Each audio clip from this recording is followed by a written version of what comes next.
ang Regional Director ng NBI Mimaropa. Ukol pa rin dito sa naganap na raid dyan po sa Puerto Galera sa isang resort nga na pinaghihinalaang kuta daw ng iligal na pogo. Attorney Gelasio Bongat, magandang umaga po, Attorney. Magandang umaga sa inyo lahat, ma'am, at sa inyong himpilan, ma'am. Yes po. Sir, ano na nga po ba ang update dyan sa naganap na raid dyan sa Puerto Galera? Kasi yung sinasabi ni Mayor, legit daw po ang business operation ng resort na iyan. Attorney? Hello, ma'am. Oo. Sir, yung pong naganap na raid nitong pong Sabado, oo, ang sinasabi po kasi nung Mayor, legit naman daw po ang operation nitong resort na ito. Yes, ma'am. Magandang umaga muli. Yung operation ng resort, ma'am, wala pong problema yun. Legal naman as to the business. Pero as to the operation of gambling is not legal.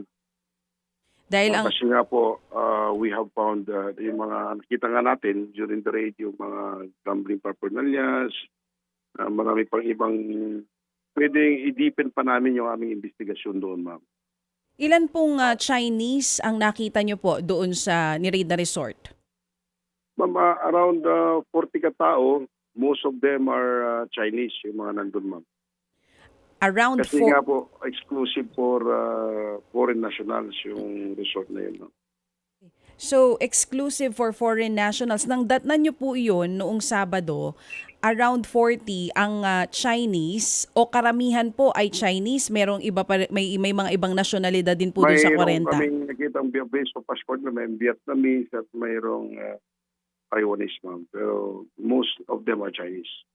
Pero may mga Pilipino din po ba tayo naabutan doon sa May mga establishment? Pilipino, ma'am, na waiter or cook nila, ma'am, na nasa restaurant. Doon po sa mga nakita ninyo ng mga foreigners, ito po ba ay mga parokyano nila o meron din po tayong mga empleyado? Actually, lahat ng foreigners nandun, sabi ng hinuli natin na may-ari, they are tenants of their resort, ma'am. Tenants po, sir. Okay. Opo. Ang tanong siguro dito ngayon, attorney, no, yung mga dayuhan na nandoon, ano ang kanilang estado? Ano sila, turista? Did you verify already, sir, yung kanila pong visa o dokumento? Bakit nasa Pilipinas?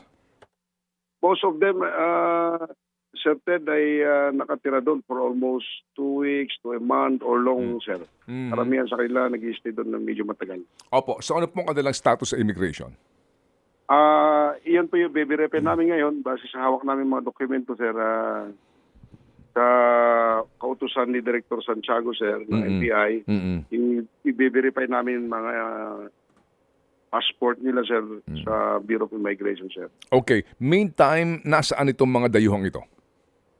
In the meantime, sir, yung may-ari ng resort na hinuli natin na nakapagpian sa kahapon, and then itong mga Chinese na mga nandun pa sa resort as of this time, sir. Okay, so wala pa hong kasong kinakaharap yung mga naandoon na parokyano ng resort.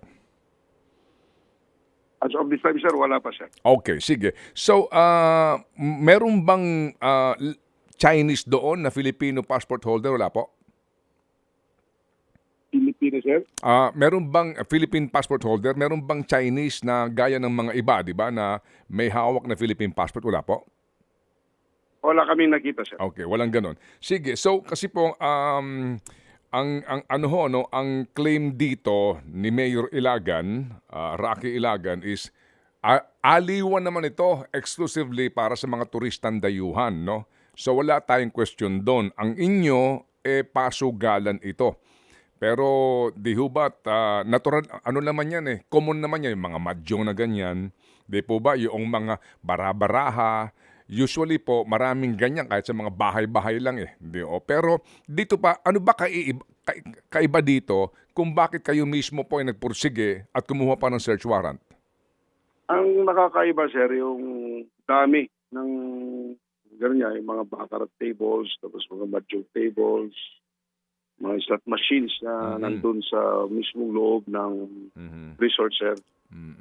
So lumalabas, Yung nakakaiba nga, Oo. bawal nga daw makapasok kung sino-sino, na parang may mga kaduda-dudang mga galaw sa loob ayon sa ating informante. Opo. Yun yung ating naging dahilan. Sinurveillance natin yan at nakita nga na positive yung report. Mm-mm. So, yun yung kumuha tayo ng instruction mula kay Director Santiago at kumuha kami ng search warrant, sir. Opo. Kumbaga ito, parang commercial ng kanilang operasyon kasi sa dami ho ng mga tables, ganon. Opo, sir. Magaling lang yung intel nila, sir, na nung pagdating namin, para malinis yung resort na yun, sir. 8:30 ng gabi, walang tao dun sa common areas. Tulad ng mga bar, mga swimming pool na alam natin, mga ganong oras, marami sila. Sa room lahat sila. Opo. Local itong local RTC ito na kinunan po ninyo ng search warrant? Opo, sir. Yan yung brinon namin, sir, yung 4 na building yan, sir, yung sa resort na yan. Pero ang kanya pong search warrant nanggagaling po sa local RTC sa Mindoro. Opo, sir, sa Calapan City. Okay. Area niya yung Puerto Galera, sir. Okay. And kaninyo, maganda ang intel nila na tunugan na may raid kayo. Yun nga, sir, yung nangyari sa raid namin. Kaya nga, we are, sir, nagre-recalibrate kami, sir. Mga susunod na hakbang natin gagawin. So, hindi kami titigil, sir, hanggat hindi natin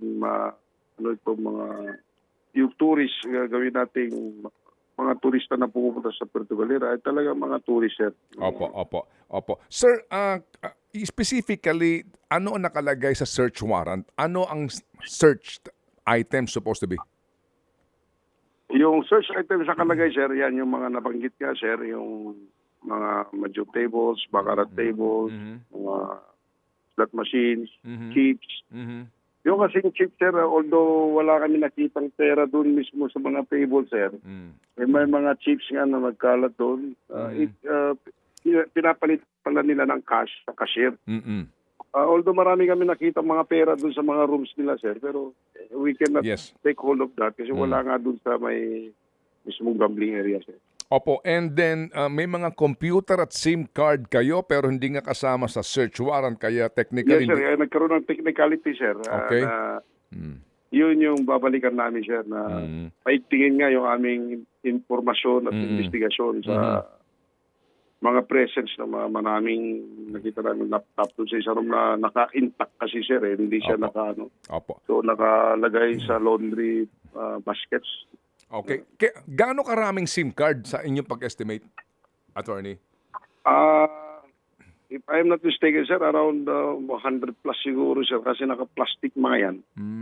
Yung mga cellphone marami, mga laptop, around mga 20 plus laptop yung nandun, yung mga laundry baskets. So, kumbaga, hindi kasama ito sa search warrant kaya hindi nyo na-confiscate ito? Yes, sir. Opo. Hindi kasama sa search warrant kaya hindi Yes, sir. Hindi nakasama kaya medyo yan yung dilema namin during the situation that we contemplated not to have but to secure another warrant for that, sir. Secure another warrant but baka ngayon wala na yun doon. Of course, sir. Kaya sabi ko nga, yung mga investigador natin, malalamin pa yung operasyon dahil maganda yung nangyari, Sir Ted, dahil it will be tip of the iceberg, ika nga. Kasi first time na may raid na ganun sa buong Puerto Galera. And then, alam na nila na itong mga operatiba natin ay hindi titigil. Hindi mapahinto yung mga ganong operasyon sa tourist destination na yun, sir, na Mindoro. Kasi nga naman, ikay magtataka, bakit ang dami yung SIM card, ang dami yung cellphone, ang dami yung laptop, saan ginagamit yun, di ba? So common sense lang po, malamang ginagamit ng sindikato sa panloloko na naman, ano po? Yes, sir. Kaya nga yung namin yun, yung report namin is alleged pogo kasi hindi namin ma-verify. Okay. Kasi nga po sa totoo nga naman, na mere presence of laptop lang, ay hindi naman ibig sabihin na bawal na yan, unlike drugs o mga baril.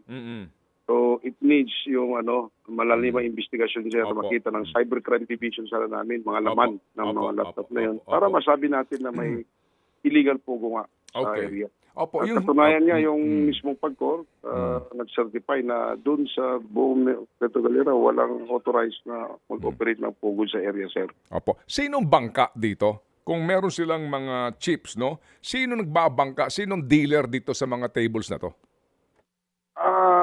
Hindi namin ma-ascertain as of this time, sir, kung sinong bangka dyan. Kaya nga, yung may-ari kinuha namin kasi the mere presence ng mga ganong na gambling paraphernalia sa isang bahay o isang resort, sir, yung may-ari mananagot dyan, sir. Kasi bakit niya i-allow yung mga ganon na aktibidades? Kahit ba tenants yung mga gumagamit dyan, they should not allow the resort to be a gambling den, sir. Opo. At siguro ho din naman dito, no, bagamat ito po ay may legitimate may mga permit ito bilang isang resort, sa inyo po bang palagay the fact na kaninyo, no, paggabi maingay, maraming tao, maraming mga dayuhan doon, wala man lang lokalidad, either PMP or LGU na inalam kung meron bang nangyayaring illegal doon sa loob? Hindi ko po masagot yan, sir. Okay. Kasi hindi naman kami araw-araw nandun. Pero Opo. ayun nga sa itong informante, yun yung nasagap natin informasyon. Opo. At kaya natin sinagawa yung operation na yun, sir. Opo. Sige po. Sige, Cha. Yes, attorney, profile po noong may-ari. Yung may-ari, mama, he is a Chinese of Chinese descent. Pero base sa kanyang pasaporte na kinuha namin, he's American national, ma'am. Opo. But what is his status sa immigration? Wala pa po. Malalaman natin siguro, sir, within the week. Okay. Papalo up kami sa inyo, sir. Opo. Sa immigration. Okay. Sige po. Salamat po na marami, attorney, sa inyong pong panahon po sa ating programa para po natin na maintindihan kung ano ba ang punot dulo na ito pong raid na ito. Salamat po, attorney. Maraming salamat, Sir Ted, at sa inyong lahat dyan, sir. Thank you si Attorney Helasio Bongat, ang direktor ng NBI sa Mimaropa Region. Ted Filon at DJ Chacha. Ngayon, nasa Radyo 5, 92.3 News FM. Monday to Friday, 6 to 10 a.m.